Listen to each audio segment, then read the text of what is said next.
ഒരു fake video കിടന്ന് കളിക്കുന്നുണ്ട്.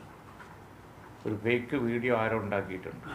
അത് വളരെ വിഭാഗീയത സൃഷ്ടിക്കുന്ന ഒരെണ്ണം. അത് ആരോപിക്കപ്പെട്ടത് ഒരു ലീഗ് പ്രവർത്തകൻ്റെ പേരിലാണ്. അതല്ല, ആ ലീഗ് പ്രവർത്തകനല്ല. പിന്നെ ആര്? അത് അന്വേഷണം നടത്തി പുറത്ത് കൊണ്ടുവരൽ ഗവൺമെൻറ്റിൻ്റെ ഉത്തരവാദിത്തമാണ്, പോലീസിൻ്റെ ഉത്തരവാദിത്തമാണ്. അതാണ് ഒരു കാര്യം. സമാധാനത്തിൻ്റെ മാർഗത്തിൽ ഗവൺമെൻറ് അത്യാവശ്യമായി ചെയ്തിരിക്കേണ്ട ഒരു കാര്യമാണത്.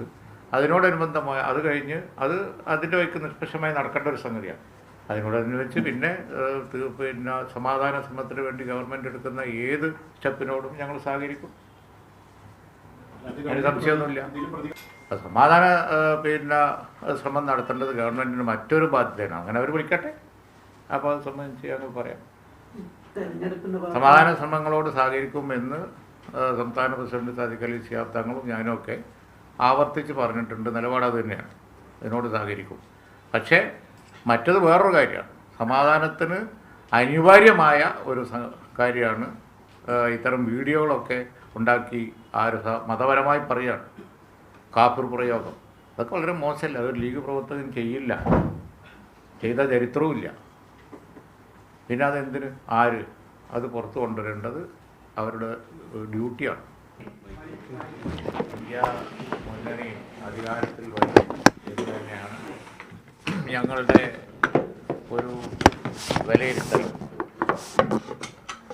വളരെ വേഗം മാറി വരുന്ന ഇന്ത്യയിലെ ഈ തെരഞ്ഞെടുപ്പ് വിലയിരുത്തിയിട്ട് അങ്ങനെയാണ് കമ്മിറ്റിക്ക് തോന്നുന്നത്.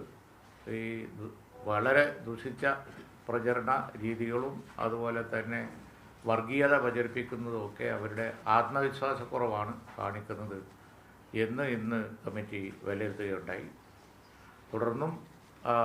തുടർന്ന് കേരളത്തിലെ ഇപ്പോൾ ജനറൽ സെക്രട്ടറി പറഞ്ഞു UDF വമ്പൻ വിജയം കേരളത്തിലുണ്ടാവും എന്ന് തന്നെയാണ് ഞങ്ങൾ വിലയിരുത്തിയത്.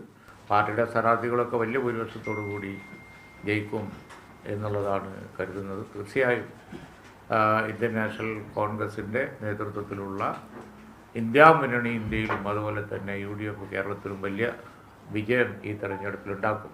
അതാണ് നേരത്തെ പറഞ്ഞത്. അതിനെതിരായി നല്ല അന്തരീക്ഷത്തിൽ തെരഞ്ഞെടുപ്പ് കേരളത്തിൽ നടന്നു. പക്ഷേ ചില പ്രദേശങ്ങളിൽ ഇനി ഇപ്പോൾ നേരത്തെ പറഞ്ഞതുപോലുള്ള ചില വേണ്ടാത്ത പ്രവണതകളുണ്ടായി. അതിനൊക്കെ സംബന്ധിക്കുന്ന കാര്യങ്ങളിൽ നിഷ്പക്ഷമായ അന്വേഷണം നടത്തി അത് പുറത്തു കൊണ്ടുവരണം. അതാണ് വിശദമായി ഇവിടെ ജനറൽ സെക്രട്ടറി പറഞ്ഞത്. ഇനി സമാധാനം സ്ഥാപിക്കലും കാര്യങ്ങൾ മുന്നോട്ട് കൊണ്ടുവരും ഭരിക്കുന്ന ഗവൺമെൻറ്റിൻ്റെ ഉത്തരവാദിത്തമാണ്.